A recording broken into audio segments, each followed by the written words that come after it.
അവരുടെ പിന്നാലെ നടന്ന് നീ എന്നെ അങ്ങനെ ചെയ്യണം, നീ എന്നെ ഇങ്ങനെ ചെയ്യണം എന്ന് പറഞ്ഞ് ഇടി ഉണ്ടാക്കി സ്വയം അവിടെ ഔട്ടായി പോരാൻ മാത്രം മണ്ടനായിരുന്നു റോക്കി. Can believe. റോക്കിയുടെ കുറെ കാര്യങ്ങൾ ഇഷ്ടമല്ല, കുറെ കാര്യങ്ങൾ ഭയങ്കര ഇഷ്ടമാണ്.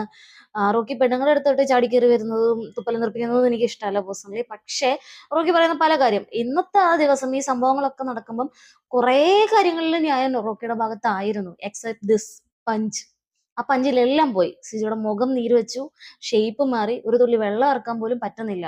എന്നിട്ടും സിജോ എന്താണ് ചെയ്തത്? റോക്കി, എനിക്ക് നിന്നെ ഭയങ്കര ഇഷ്ടമാണ്, നീ സ്റ്റിൽ എന്റെ ഫ്രണ്ടാണ്, ഞാൻ നമ്മൾ തമ്മിലുള്ള ഒരു വഴക്കായിട്ട് മാത്രമേ ഇതിനെ കാണുന്നുള്ളൂ, ഇതിന്റെ പേരിൽ റോക്കിനെ പുറത്ത് വിടരുത് എന്നൊക്കെ സിജോ പറയുന്നുണ്ട്. പക്ഷേ നാളെ ഇങ്ങനെ ഒരാളെ ബേബിക്കകത്ത് വെച്ച് കഴിഞ്ഞാൽ നാളെ നാളെ എന്തായിരിക്കും? എല്ലാവരും ഇതുപോലെ തന്നെ ചെയ്യില്ലേ? ചെയ്താൽ തന്നെ ബേബിക്ക് നോക്കി നിൽക്കാനേ പറ്റുള്ളൂ. ഒരാളോട് പാർഷ്വാലിറ്റി മറ്റുള്ളവരോട് അത് പറ്റില്ല. റൂൾസ് എല്ലാവർക്കും ഒരുപോലെയാണ്. സോ